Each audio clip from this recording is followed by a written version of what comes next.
Now, Father Richard, that brings us to a question. We always gather for the celebration as Uganda Martyrs. People come from far and near to commemorate this day. Yes. And we go to Namugongo focusing that I'm going to pray to the Uganda Martyrs to intercede for me.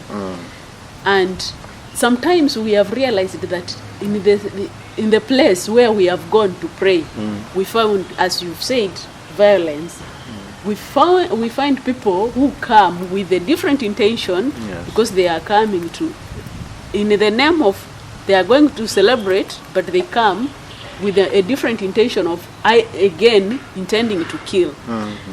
Do you think from your observation, as from the time you learned that there is a celebration of 3rd June to date, how do you see these celebrations now made? How do the Ugandans commemorate this day? Are we really in the right track?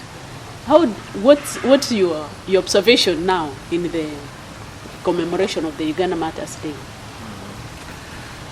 Well, I think the best way to commemorate any saint, even to remember Jesus, is by doing what they did. Love what they loved and hate what they hated. So I think that's the best way. Now, this aspect of pilgrimage, because they are now, Mgongo is that aspect of pilgrimage. Pilgrimage is one of the ways of spirituality practice. In Uganda before, even before I could say, okay, after the Uganda Martyrs, they had been killed, but before they were beatified and canonized, this aspect of pilgrimage was not very developed.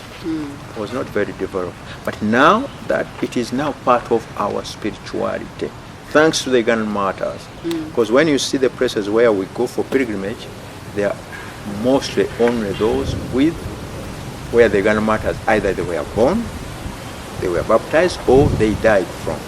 So those are and this spirituality, I think we still have to explore it, because it reminds us that we are passing.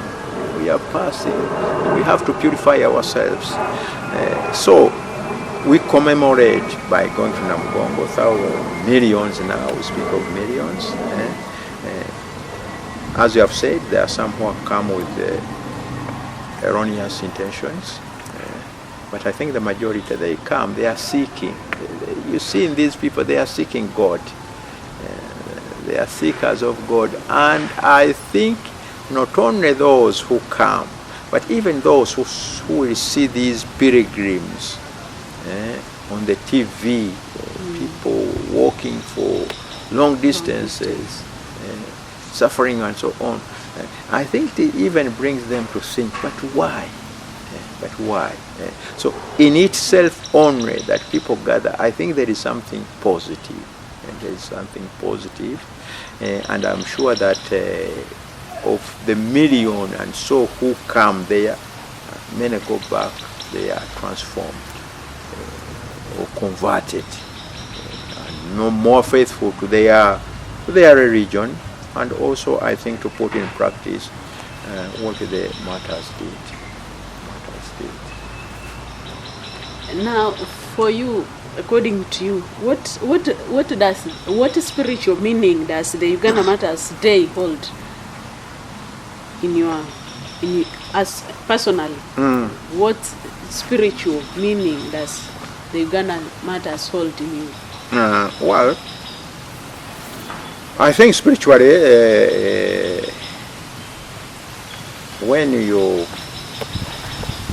when you go back in our Christian religion, you will see that the first spirituality is about martyrdom. All the others, they just came out of that. But the first spirituality today, we have the Franciscans. I don't know whether you have the Teresian spirituality. For us, the White Fathers, we have the Ignatian spirituality, which is the Jesuits. So you have all these But the mother spirituality is martyrdom. Somebody who gives his life for others, following in the footsteps of Jesus. And Jesus was always saying, whoever wants to come and follow me must deny himself, take up his or her cross and follow me. And then he will be very clear that you will be persecuted as they have persecuted me, and even be killed. So that's what Jesus taught, and that's what we are going to see. All the apostles, they were killed. They died. All the apostles except I think St. John. They died. And as the church was starting, the spirituality was martyrdom. So I think I've meditated a lot on that spirituality, which is the mother spirituality of all of us. All this, I think, we have to go back. So I think we have to explore more. What does it entail? And I think there's two things usually for this martyrdom spirituality. One is that they have conquered the earthly desires. And so they are not looking, the martyrs, they are not looking for earthly desires. And you see, most of our problems, they are going to be material things, money, glory, and so on. For them, that's nothing. The martyrs, they are, even when we sing about the Uganda Martyrs, we say they were still young people. Their future was bright. They were going to be the future chiefs, the future judges in the kingdom. But they said, no, that's nothing. We are ready to follow Christ. So I think, and that's the fight we have to go on up to the end. The earthly things, not to take us from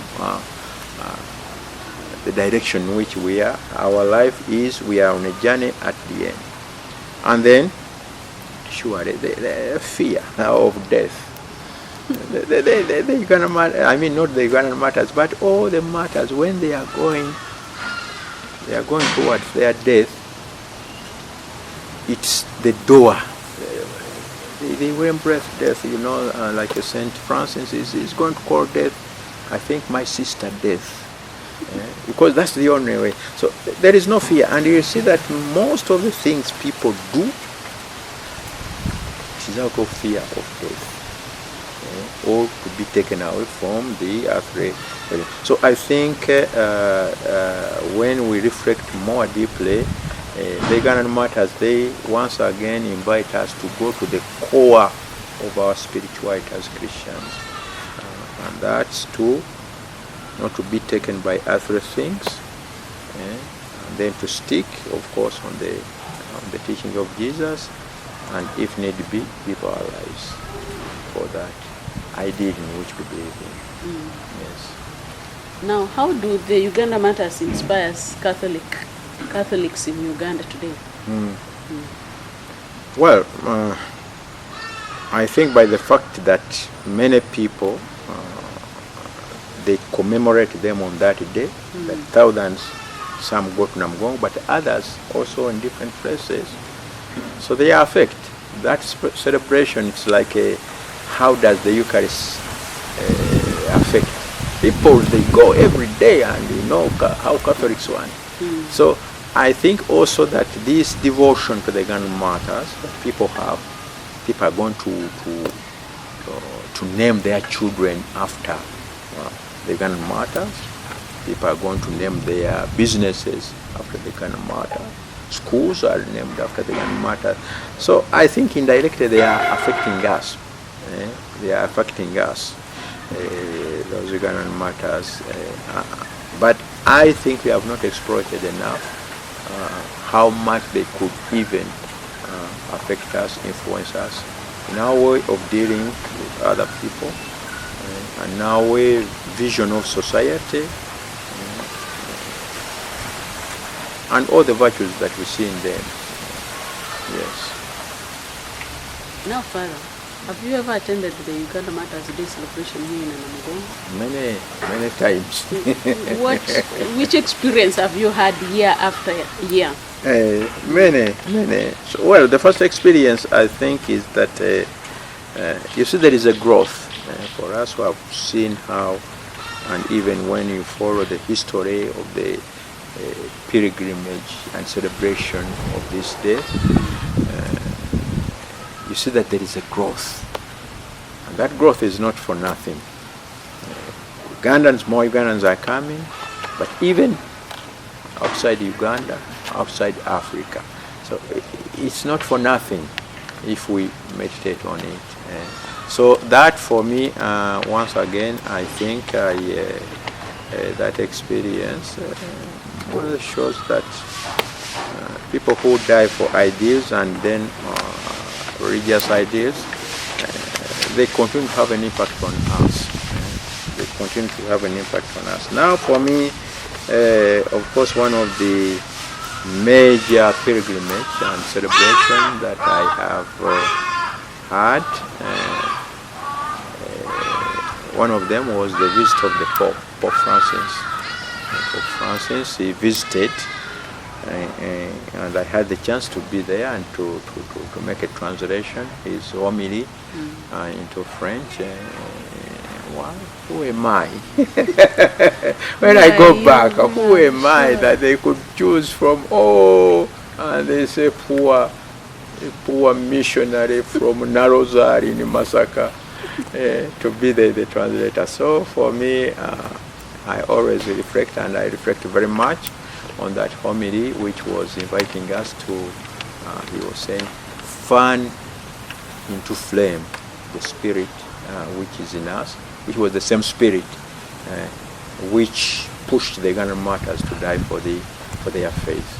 So he told us that the Holy Spirit is there.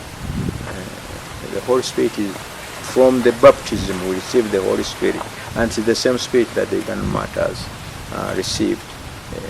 So it is always there, but we need to fan it so that it burns into charitable, even be able to, well, I think to sacrifice many things, and if need be, to die for our faith.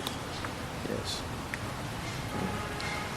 Do you think participation, like for example, we have this year we have Kasese to admit. Yes. What did, in their participation, do you think they have, it deepens their faith, their identity, their unity?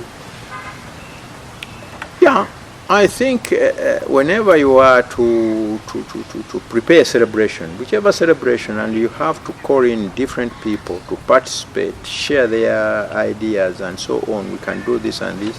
So I think that builds up the unity. There is always that unity.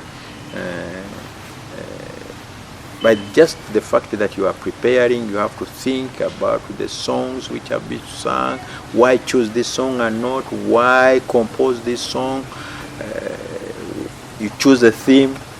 So I think as a diocese preparing, it helps to unite them as a diocese. It helps them, and I think each diocese, they feel proud when they have led us in that celebration. And the fact that also there is that system, policy, that we move from one diocese to another, it helps us also as a church, a Catholic church in Uganda. And I think it is the only activity which brings the Catholics together, to see, to participate, to reflect more than any other. And as a country, I think it is the most unifying event, the Uganda Martyrs. There is no other. There is no other. You can see even independence, which used to unite all of us, but now people don't. Some people, they don't even know that it is Independence Day, but people will know that it is Uganda Martyrs Day, and people will be following. So really, I think that aspect of uniting the Ugandans, the Ugandan Martyrs, they are, but we have not exploited enough, because you see, on that very day we are going to celebrate the Ugandan Martyrs, but the Protestants, they are there, and the Catholics are here, but the Ugandan Martyrs died together. Why can't we celebrate together that day? Why can't we celebrate? And recently they were spurious general who came from all over the world, and they were saying, how do you celebrate 3rd June? I said, for Catholics we are here, and the Protestants they are there. And the remark one made was, it's a pity that you cannot celebrate together that day. So maybe one day it will come. Maybe it is not the 3rd June, but find another moment which can bring All of us. Yeah, all of us. Not just a small, because I think in the past we used to have the bishops, Catholics could go to the Nachiyanja, and the others could also come here. Not the 3rd, but either the day, I think the day before. Yes, and they were also meeting together. But I think there is still something to explore how we can celebrate, but eventually not just on a celebration. I think one of the weaknesses in those celebrations that there is no follow-up. There is no follow-up afterwards. What happens? What happened after Namugongo?